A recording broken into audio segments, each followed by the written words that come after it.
welcome back to the cave. This time we're going to talk about co-driving and what it takes to learn how to be a good co-driver, and also what it takes also from the driver's perspective as well. Now, there's plenty of material out there to help anyone learn about co-driving. There's a fair amount available on the web. If you're a bit old school like me, there's things like books. This is Phil Short's book. He was co-driver for David Llewellyn. DVDs. This is Nicky Grist's DVD, co-driver for Colin McRae, Juha Kankkunen.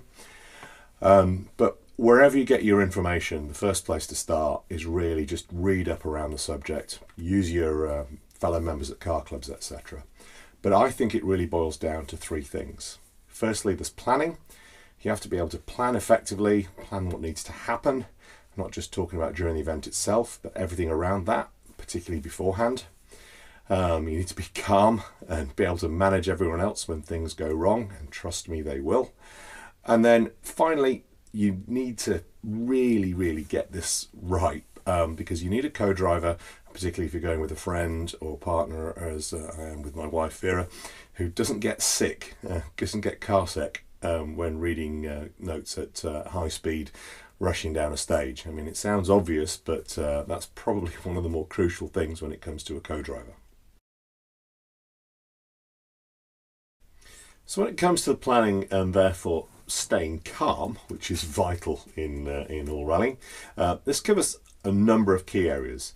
They include making sure you have all the kit and the people at the right place at the right time, booking accommodation well in advance, and given that most rallies are in more remote areas of the UK, accommodation can be quite hard to come by, particularly on quite large events. So you do need to try and book well in advance as soon as you know what events that you're applying for, even if the entries aren't open. And the last thing, of course, is turning up on time to basically everything, including all of the pre-event items like scrutineering, driver's briefings, etc. Everything needs to be planned to make sure that you're there on time. Planning for the day of the event itself covers a multitude. The start times themselves for the actual start, service times and locations, fuel, both how much you're going to consume and how much you need and where you can get it, because you can't just get fuel from anywhere.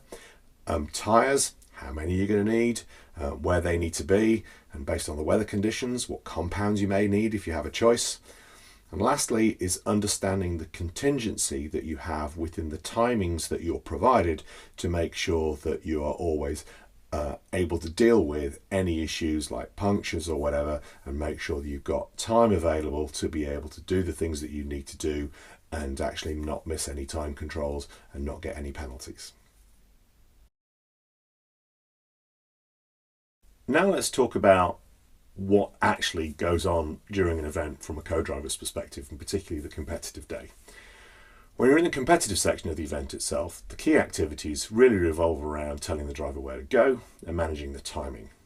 The where to go bit splits into two parts. The first being getting between the competitive stages, and the second being telling the driver what is coming next on a competitive section so they can drive as fast as possible.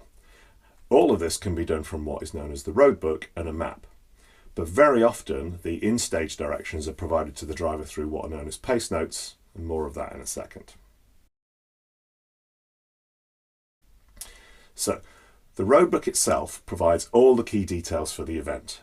For anyone that can read a map and understand timing, getting between stages using the roadbook is relatively straightforward once you've understood the language and signs. The roadbook contains all the directions from the start line along all of the road sections and in the stages, locations of servicing, permissible fuel stops, and all of the associated timings so you know where to be and when. And if you can read a map along with the roadbook, then you can probably get round the stage in a reasonable time. But if you want to go quicker, then you do need the pace notes. From a perspective of the roadbook, it's important to note that it's mandatory to follow the rally route, even on the road sections, and even if you think there is a shortcut. You must always follow rally route unless you're instructed by an event official. This is because the route is authorised and controlled as part of the overall event permit, as it's called. It's part of the regulations. And there will be what are known as judges of fact along the way, checking that competitors are driving carefully on the prescribed route and courteously within the speed limit. Getting to grips with pace notes, though, is a whole different subject. So, what are pace notes? Well, essentially, these are a set of instructions that the co-driver reads out to a driver, so the driver knows what is coming up next on the road in front of them, so they can prepare accordingly in order to go as fast as possible. It sounds easy, but it actually involves quite a complex combination of language and short descriptive words that can be understandable at high speeds, and the timings of all of this when these calls are made is vitally important to basically being able to drive quickly. 3 left and 2 left and long 3 right, 100. Caution, 3 left, don't cut, and 2 right, 40. And getting this right between the co-driver and driver is vital to actually getting quick times. The notes themselves are usually written in books like this, spiral bound, and the co-driver reads them as they pass through each stage. They're written so the co-driver can read them out at speed whilst being shaken about in the car, which is obviously going to happen. And so the co-driver knows where they are in the stage and is able to tell the driver what they need to hear at the right moment, at the right pace. For the notes to work, the driver and the co-driver need to have a common language so that there is a clear understanding of what is being said and what it means. And whilst there are a number of basic forms of pace notes, each driver and co-driver pairing will eventually develop their own. So how do pace notes actually get written? Well, very often these days you can try and create them yourselves from a roadbook and detailed maps, but mostly on events you can buy pre-prepared pace notes for each stage, and they come in a variety of basic formats. Very often though, these notes are accompanied by a video of a car being driven through each stage at a non-competitive speed with someone reading the notes that you have bought, so those notes that are written. Most teams will order a set of notes in advance of an event. They're usually available a couple of weeks before the event, so they're as up to date as possible, or the conditions in the stage are known as close as they can be to the actual event. And once the crew receive them, the driver and co-driver will sit down, study the notes and the videos, and create their own bespoke set for an event. So once you've got an agreed final set, both the driver and the co-driver will often watch these videos over and over again to help memorize each stage in preparation for the big day. So effectively, you will have a set of handwritten notes, and the co-driver must be able to read these things, so they need to be written clearly and concisely, with timings, page numbers, just in case you drop your book and you need to get back to a particular part of the event. You need to put markings down on here like junctions, so you know where you are in case you get lost in the notes or something has gone wrong along the way. But the notes themselves are vital. This is the vital tool for the co-driver to help the driver go as quickly as possible. So do take care with these things. There are many horror stories of people leaving their notes at home, etc. So it's always handy to do something as simple as just take photographs of each page, so you've got them with you, just in case you lose your notes, you leave them somewhere unexpectedly, whatever it is. Look after these things. They are vital for the event day itself, particularly in the stage. So let me talk briefly about time cards. Well, time cards, as you can see from one here, here's one I prepared earlier, which I'll flash up on screen as well. The time card is what you need to get signed at every time control. Now, time controls vary from the actual start of the event itself, when you actually leave the stage start line, through to various what are known as arrival controls, and those arrival controls will be at places like stage starts, at the entry and exit of service, at the finish of a stage, and there could also be what are known as passage controls, which are timing sections on the actual road section itself. All of these will be staffed by marshals who will expect you there at a certain time, and you will be required to pass your time card to the marshal, and they will put your time in and they will then sign that, and to keep a record of making sure that you've made it to the time control at the right time, and you're not early or not late. Ironically, in rallying, there are bigger penalties often for being earlier to time control than they are for being late. So managing your time effectively, knowing when you need to be where, is very important from the co-driver's perspective. It's one of the most vital things that they do, so you don't end up incurring lots and lots of penalties.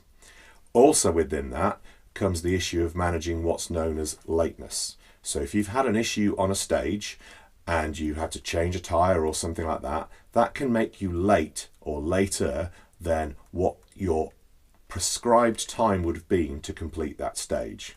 And when you're late longer than the time that it should have taken you to complete a particular section, whether that's in a stage or on a road section, for whatever reason, you start to incur time penalties. Very often on an event, you have a certain amount of what's known as permitted lateness. So for each leg, as it's known, or each section of the event, you'll have an amount of lateness that you're allowed to take before you actually start incurring road penalties. This can vary from 10 to 15 minutes, up to half an hour, maybe longer, depending on the length and duration of the event. But the time card is the thing that is the most important piece, as is having a clipboard which you put the time cards to, because that's what you need to hand to the marshals when you get to the time control. And very often these things are card, and so they're not particularly strong, and there's nothing worse, trust me, I've done this, for a marshal to be handed a wet and soggy or a crumpled up time card in its card form, and then trying to find some way of signing on that with a pen that's not working because it's raining. So ideally, have your time cards on a clipboard so you can pass them handily to the marshal. The thing I should really do now, of course, is introduce you to my co-driver.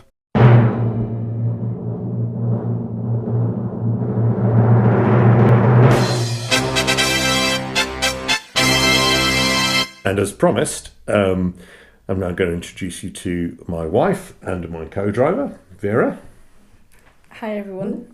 And so what we're going to do here is just provide a bit of context for what we've been doing and how we've got to this place. So first question to you is really to set some proper context on this. How much involvement in motorsport had you had prior to us going on this journey? So little. I'd done a couple of go-karting sessions, and I'd been helping your dad on one stage, the Kiel the Forest, helping your stepmom to write some notes. And that's about it. Yes. So pretty much you've had no motorsport experience whatsoever before you agreed to do this thing stupidly. So we did a few road trips around Europe, and thanks to actually Harry's garage, we realised that if you use Michelin maps in Europe, then they actually have these green lines on the edge of roads which show scenic routes, and we learned that from Harry's garage channel, and then we started planning out road trips when we bought our silly Italian car, and I had the idea of creating a road book from that, where other than us using sat-nav, you would provide the directions by reading from a road book, which is effectively a tulip, and also reading from maps. How much confidence did that provide you in terms of learning what you needed in terms of just some basic stuff for co-driving? So I didn't realise that being able to read a map and understanding road directions in terms of roundabouts and junctions and what they meant would actually make a big difference to when we had the first road book. Yeah. Because I didn't understand the difference between a stage and a road section.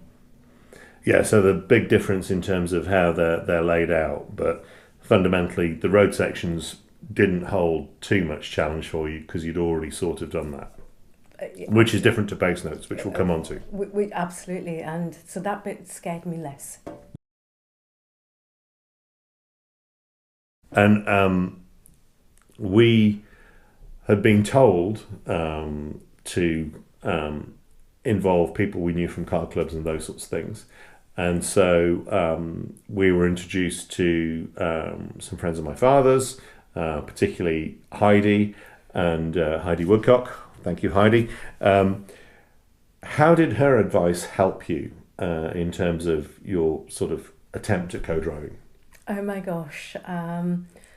The biggest confidence that Heidi gave me was that, just to be really calm and be clear in how you give the instruction to your driver, and to be able to write pace notes in a way that you could read them and space out the notes.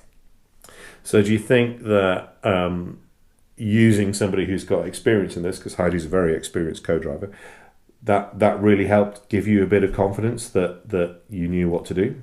Oh, totally, because she gave me so much guidance in just that half an hour, 40 minutes I had with her.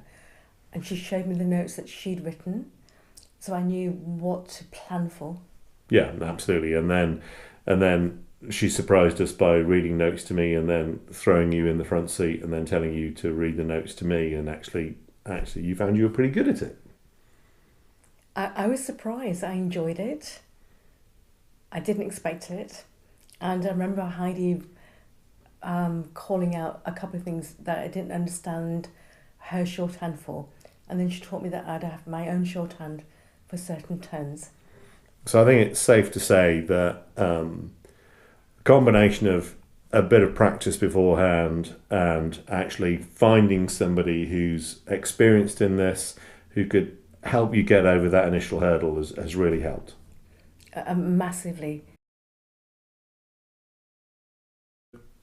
Getting back to some of our previous videos, I've talked about our obsession with lists. And from your perspective, I know you like a list because you're very organised because of your professional background. How do you think that's helped in terms of our preparation and just confidence on events? It just stops me worrying that we've forgotten something, because I can go through the list, tick it off, and know that the car is ready, we're ready, the overnight bag is ready, and the in-car stuff is ready. Yeah, so it's an attempt to try and prevent chaos from ensuing and have some form of calm in and around what we're doing. And to quote an old friend of ours from work, some degree of Ordnung, which is a very good German word for being organised. Coming on to the event itself, so we've done all our prep, we've prepared the pace notes and those sorts of things. When we were actually in the car, in stage, what did you find from your first event was the hardest thing to get your head around? I think for me personally, I'd watched the videos and I'd written the pace notes. It was just judging when to call out distances, because I hadn't appreciated how fast the car travels. And it does change as well, because sometimes the car's going quickly and sometimes it's going slowly. So basically the judging the distances. Yeah, so the first few parts of the stage, it was just trying to figure out, okay, what's working, what's not working. Yeah, and when to make the call, when not to make the call. And also, and also when to repeat myself. Yeah, that's the thing I was going to say is, particularly on the much longer sections, they can take longer than you think, is understanding that you say the note and then you have the time to repeat it afterwards when you're getting to the end. Yeah, and you were quite surprised when I kept repeating myself. Yeah, no, it was good. It was good for me because, of course, that there is a bigger gap than you think, particularly as you're concentrating, the adrenaline's up, and actually time moves quite slowly, even though actually if you watch the videos back, it's actually faster than you think. And that's the thing that I found quite surprising, is that even though you're going quite fast, you're reading the pace notes, but actually in your head, it's going quite slow. Yeah. Because I can see what's coming up as features. Yeah, which is the whole point. And actually, I discovered, as you can see from the video on the lessons learned, which is I found myself going from worrying about Veera calling the notes to actually listening to Veera and driving to what she was saying, which of course is, as I said in the previous video, which is what you're supposed to do. next question. Did you enjoy the first event? I'm still learning. I'm hoping that the next one is a bit more enjoyable for me because it was my first one. Yeah, and I think we both found that the 9 months prep, all the things that we were doing, there was quite a bit of pressure on. Did you? I felt there was quite a bit of pressure, not directly, but I certainly, looking back at it afterwards, there was pressure to just basically get there, get to the start line, do it, and just figure out what we were doing. And also the interesting thing for me was all the marshals, all of the coordinators were rooting for us.